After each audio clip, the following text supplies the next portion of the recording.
Good evening, welcome to Winging It Buffalo Style. I'm Victoria Hong. And I'm Joe Arena. And I'm Allie Hartwick. I'm just so discombobulated. It's an exciting day here. Not only are we all back together again, but we are also probably going to witness a world record being set along with you. So. We have Angelo Turco from Louis' Restaurant. Let's take a look outside. That's where Angelo from Louis' Hot Dog is trying to cut what he hopes will turn out into the world's longest French fry. We're going to go out there and check on him in just a little bit. And just to preface, he also holds the current world record on that at 10 feet 3 inches. Going to break his own record. You are going to be the official measurer. We're going to be here to measure it up. Nice yes, move. we are. And in honor of this world record that we hope will be broken today, we're going to talk about other world records that have been broken right here in Western New York, which are pretty exciting. That's right. But first, we want to get to what everyone's still talking about. It all happened on Sunday, but Ryan Fitzpatrick seems to be everywhere after their big win. Check this out. He'll be in the new Sports Illustrated today, and how cool is this? Every Sunday after the games, he tells us, he gets together with his neighbors for Crockpot Sundays. He says, quote, I get to play with my buddies, work our way up together, and then I get to come home and be with my family and friends. It's just fun, isn't it? It is. It's awesome. Who doesn't love having a barbecue on a Sunday, especially after you lead your team to victory? He's one of the hottest and coveted people to be interviewed right now. He was on ESPN. I mean, all week long. He's going to be on the cover of Sports Illustrated, as you said. Yeah. Melissa was telling me she was at the home. She saw after the game Ryan Fitzpatrick, one of the first ones to come out. He actually stopped every single person and signed their autograph. And behind him, his wife and his 3 children followed him out there, and they were just, you know, one big entity. Yeah, perfect. Yeah. He seems like a really nice, kind of fun dude, and we were noticing, our producer especially is obsessed with the T-shirts that he's wearing. Spider-Man, Ninja Turtles. I do want to ask him, if we ever get the interview, we should ask him what his favorite Ninja Turtle is. Because that's how you truly judge someone's personality. Or his sons, one of his sons or daughter. I think we kind of think maybe he's doing it. He wears those, you know, shirts for his kids, which makes him even better. Or maybe he just likes the turtles. And we have to note, he's a Harvard graduate. He is considered one of the smartest NFL players in the country. He's pretty amazing. God love him, and he's ours. We got him right here on the Bills. Yeah. All right, speaking of the Bills, we know Buffalo fans are all about the Buffalo Bills, whether they're winning or losing.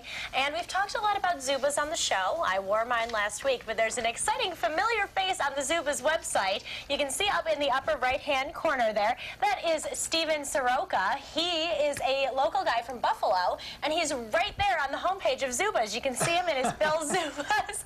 And I believe tailgating for the very first game. And Steven's a friend of mine, so it was really funny seeing his face up there. It's like, oh my gosh, a local guy's on the Zubaz website. That's awesome. And those things are big around here. They're huge. My wife's entire family, they wear them to the games. All the guys do. They throw them on and wear them at the games. You have any? Mary give you any? Not yet, but I'm sure. You don't First anniversary gift. Yeah, that's right. You haven't been rightfully inducted into Buffalo culture. Zubaz, right? You need Zubaz. Mary, get on it. All right. See what happens. We are going to move on. We're still going to focus on Joe, though. Yesterday, if you watched, we were talking about kind of quirky food habits. And I just remember Joe, when he first told me about one of his, which I think was just the most hilarious thing. He created pocket sandwiches, ham sandwiches. Just take a look at how we explained it, because he wasn't here. I remember the day he told me about his pocket sandwich. Joe, when he was younger, tried to figure out a way that he could have food to go. He was the first to have grab-and-go food. Yeah. This is what he did. He figured out he would take 2 pieces of bread, put a piece of ham in between. He took a rolling pin, he rolled it, and he got it really flat. And you know what? There you have a pocket sandwich. Put it in his pocket. Fit into his khakis. So at his whim, he could just whip it out and have eat a little it. ham sandwich. That's right. I learned how to eat on the go as a very young. It was probably 5th grade I did that. I was in the kitchen one day. And you experimented, though. I experimented. I love a little mayonnaise on my sandwich. Tried that. My mom got very angry at me because I destroyed the pants with the mayonnaise in them. And so I made them dry. But yeah, not a pita pocket. We're talking pocket, flat, in the pants. Right in. And there was no other, wrapped food that you could take with you? Yes, there were plenty. It's quick access right there. You can just walk around. I would walk around school and pull it out and stick it back in. You could rip off little pieces. I did. My brother, who's a creative director in the advertising world, said, I remember I thought that was very disgusting, but very creative at the same time. It's always my brother. He'll You're shoot ahead me of your down and time. lift me up. Yes, absolutely. Ahead of your time. All right, well, luckily, I've kind of graduated from the pocket sandwich a little bit. Every once in a while, I like to cook a little bit, and because of winging it pretty much, I've been more interested in cooking these days, and last couple of days ago, I made beef Wellington at home, and that's how it turned out. And it's actually not that difficult if you follow the directions. It looks more difficult than it is, but yeah, it all worked out. You got to cook the beef twice and kind of drain the juices to Tell them make what a you little bit of wiped on it. reduction.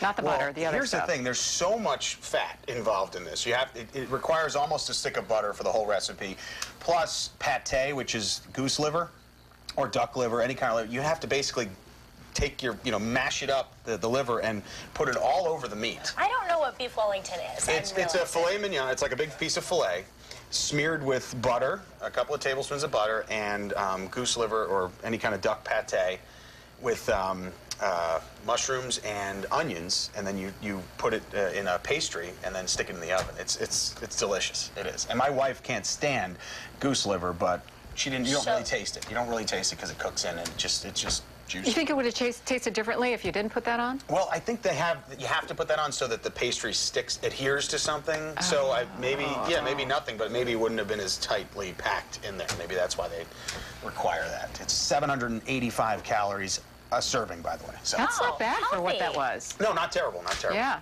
All right, well, maybe someday I'll break a record when it comes to that. We're hoping, Eating right? the most beef Wellington, maybe? We'll find out. I don't know.